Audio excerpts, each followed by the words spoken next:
समय बड़ी खबर तो यही है कि क्या गहलोत सरकार का गिरना तय है। क्या बीच में किस तरीके से हलचल मची है राजस्थान में, गहलोत सरकार पर संकट गहरा गया है क्योंकि सचिन पायलट और अशोक गहलोत के बीच जो तनातनी है वो खुलकर सामने आ गई। जी हाँ, ये खतरा लगातार बना हुआ है। हमसे कुछ ही देर के बाद विधायक दल की बैठक होने वाली है जयपुर में। होटल में सभी विधायक हैं, होटल के बाहर आ रही है। सचिन पायलट ने बयान जारी किया है। उन्होंने दावा किया कि अशोक गहलोत सरकार अल्पमत में आ रही है।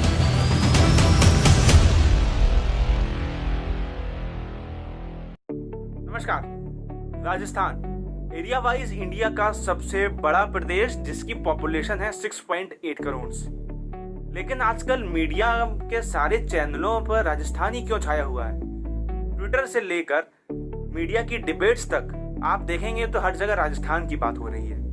आप ट्विटर पर जाएंगे, ट्विटर की ट्रेंडिंग लिस्ट खोलेंगे, उसमें टॉप 10 पर आपको राजस्थान के CM Ashok Gehlot, deputy CM Sachin Pilot और राजस्थान में हिचकोले खाती हुई पॉलिटिक्स का नजारा देखने को मिलेगा।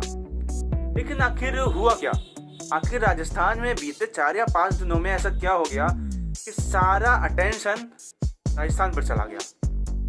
यदि 2018 में कांग्रेस की सरकार बन चुकी थी राजस्थान में, तो अब 2 साल बाद 2020 में आखिर ऐसा क्या हो गया कि सब लोग कांग्रेस को दोष देने लगे? जी हाँ, तो यही बताएंगे हम।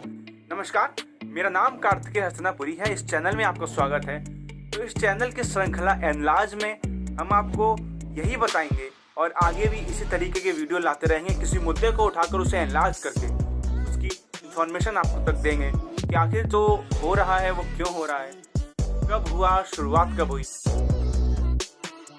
तो राजस्थान की जो इस समय पशुपेश वाली स्थिति है, इसको समझने के लिए हमें 6 साल पहले यानी 2014 में जाना पड़ेगा। 2014 में जब लोकसभा के चुनाव हुए थे, तब जब बीजेपी को भारी बहुमत मिली थी और नरेंद्र मोदी प्रधानमंत्री बन गए थे, तब एक वाकया ये भी हुआ था कि राजस्थान में कांग्रेस को एक भी सिंगल सीट नहीं मिली थी। और चूंकि 2014 के 4 साल बाद यानी 2018 में राजस्थान में विधानसभा चुनाव होने थे, और यदि विधानसभा चुनाव में कांग्रेस को अपनी लोकसभा जैसे कि 0 सीट आई थी, वैसा ही अगर कोई सीट नहीं दोहराना था तो उन्हें कुछ बड़ा करना था।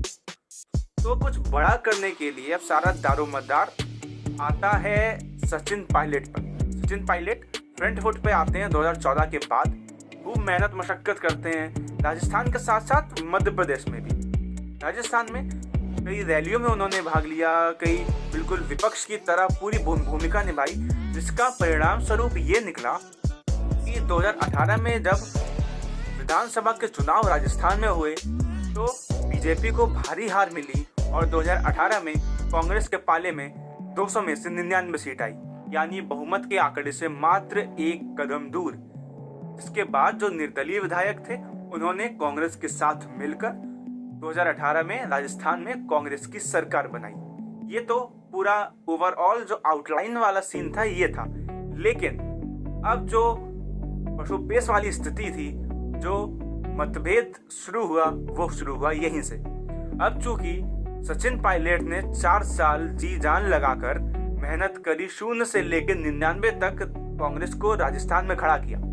लेकिन जब 2018 में विधानसभा चुनाव कांग्रेस जीती, तो जीत का सेहरा सज गया सीएम अशोक गहलोत पर। यानी मेहनत सचिन पायलट की और खीर खा गए अशोक गहलोत।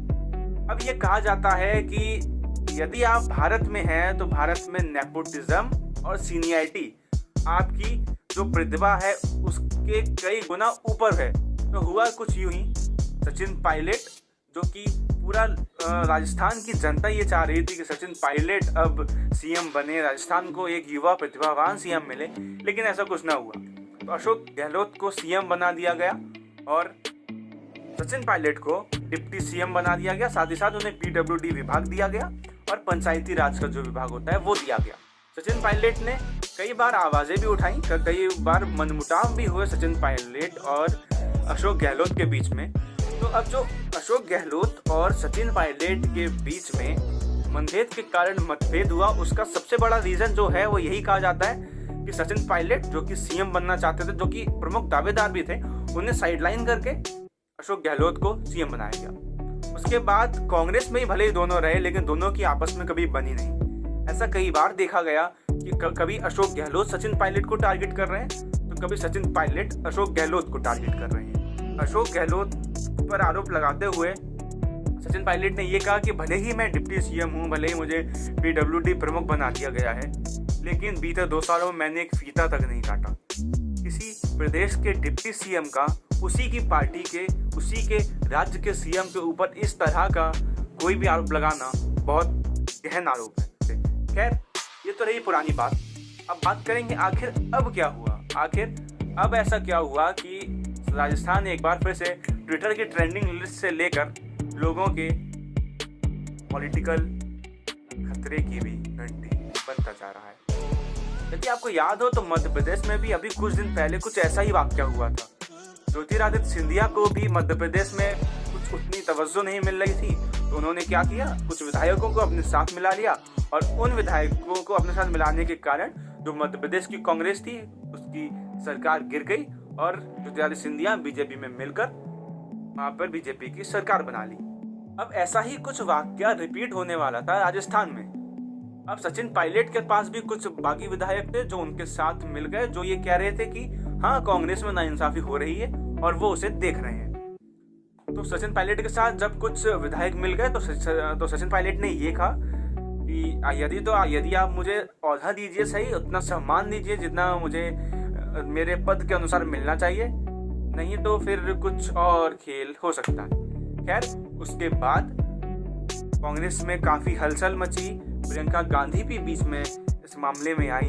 अशोक गहलोत ने सारे जितने विधायक थे उन्हें फिर से इकट्ठा करके रिजॉर्ट में भेज दिया कि भैया अब बाकी विधायक और विधायक बागी ना हो जाएं और सचिन पायलट से जाके ना मिले। तो उसके बाद हुआ ये कि एक मीटिंग होती है जिसमें अशोक गहलोत ये कहते हैं कि उनके पास 100 से ज़्यादा विधायकों का सपोर्ट है, यानी आप कुछ भी कर लीजिए, आप अशोक गहलोत की सरकार को गिरा नहीं सकते। उसके बाद सीन ये होता है कि प्रियंका गांधी वहाँ पहुँचती हैं। प्रियंका गांधी अशोक गहलोत से लेकर सचिन पायलट सबसे बात करती हैं और जो भी मनमुटाव है, जो भी मतभेद के कारण मतभेद पैदा हुए, उन्हें सुलझाने की कोशिश अवश्य करती हैं। लेकिन अशोक गहलोत ने अपनी जो सत्ता है उसे जरूर बचा लिया, लेकिन अभी भी सचिन पायलट के मन में जो भी कश्मकश है, जो भी द्वेष है, जो भी उन्हें लग रहा है कि उन्हें सम्मान नहीं मिल रहा है, वो अभी भी बाकी है। तो बीते 3 या 4 महीनों में कांग्रेस के साथ इस तरह की परिस्थिति लगभग दूसरी बार हो रही है। तो कांग्रेस को कहीं ना कहीं ये सोचना चाहिए कि आखिर ऐसा क्या है, ऐसी क्या रोड़ा बीच में आ जाता है कि हम आपसी ही मतभेद के कारण सरकार उनकी गिरने की बात आने लगती है। तो ये था पूरा वाकया, क्या हो रहा है कांग्रेस में और क्या हो रहा है